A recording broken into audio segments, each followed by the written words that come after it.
Halo, Assalamualaikum warahmatullahi wabarakatuh. Perkenalkan, nama saya Arif Jundan dari kelas 3B dengan NIM 44452400048, Prodi Ilmu Kelautan. Oke, di sini ada pengertian bahasa baku terlebih dahulu.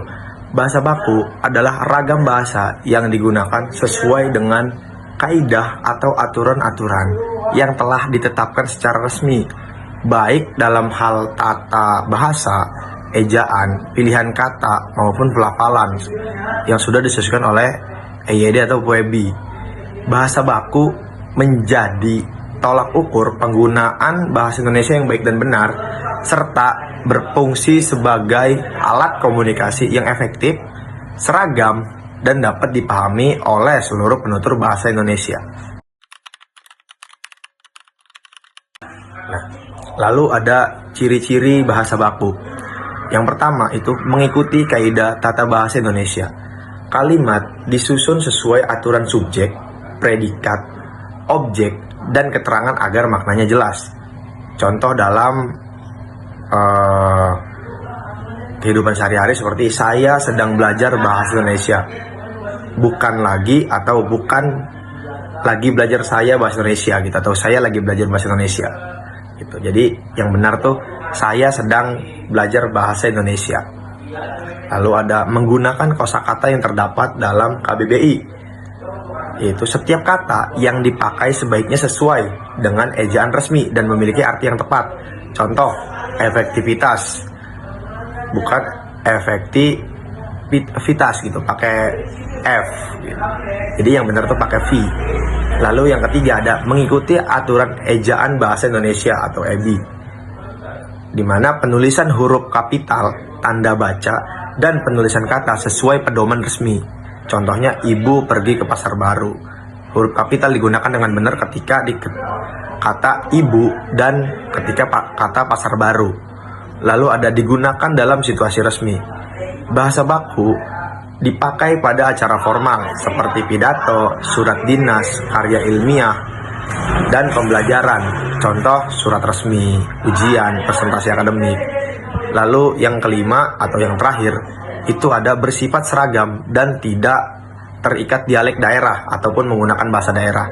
Bahasa baku dapat dipahami oleh semua penutur bahasa Indonesia tanpa pengaruh logat atau bahasa daerah tertentu. Contohnya, saya tidak tahu digunakan di seluruh bahasa Indonesia ataupun digunakan di seluruh Indonesia, bukan aing teu nyaho atau kita orang weru, seperti itu. Nah, di sini saya ingin membawakan tentang contoh dialog atau contoh penggunaan bahasa yang tidak baku dalam situasi formal, yang biasanya itu di rapat-rapat organisasi gitu. Jadi kayak ketuanya ini sang ketua menyapa dengan bahasa yang tidak baku. Seperti, teman-teman gimana kabarnya? Hari ini kita mau bahas rencana kegiatan bulan depan ya. Nah, hal-hal seperti itu bisa menimbulkan turunnya marwah ketua pelaksana atau pimpinan. Harusnya dengan versi bahasa bakunya itu seperti, teman-teman bagaimana kabarnya? Hari ini kita akan membahas rencana kegiatan bulan depan. Nah, seperti itu. Jadi kapasitas dari ketua pelaksana ini teruji gitu. Seperti kesimpulannya itu, penggunaan kata tidak baku dalam rapat organisasi dapat membuat suasana rapat organisasi itu terasa kurang profesional dan kurang sopan, terutama dalam lingkungan resmi. Oleh karena itu, penggunaan bahasa baku penting agar komunikasi terdengar jelas, formal, dan menunjukkan sikap menghargai peserta rapat. Nah, itu sedikit pemaparan yang bisa saya sampaikan tentang penggunaan bahasa yang tidak baku pada situasi formal. Jadi untuk teman-teman yang ada di luar sana, tolong pergunakan bahasa baku sesuai pada tempatnya supaya tidak mengganggu kenyamanan rapat atau tidak mengganggu situasi pada saat situasi formal. Karena kebanyakan atau sekarang rata-rata dalam situasi formal pun sudah kurang untuk berbahasa formal.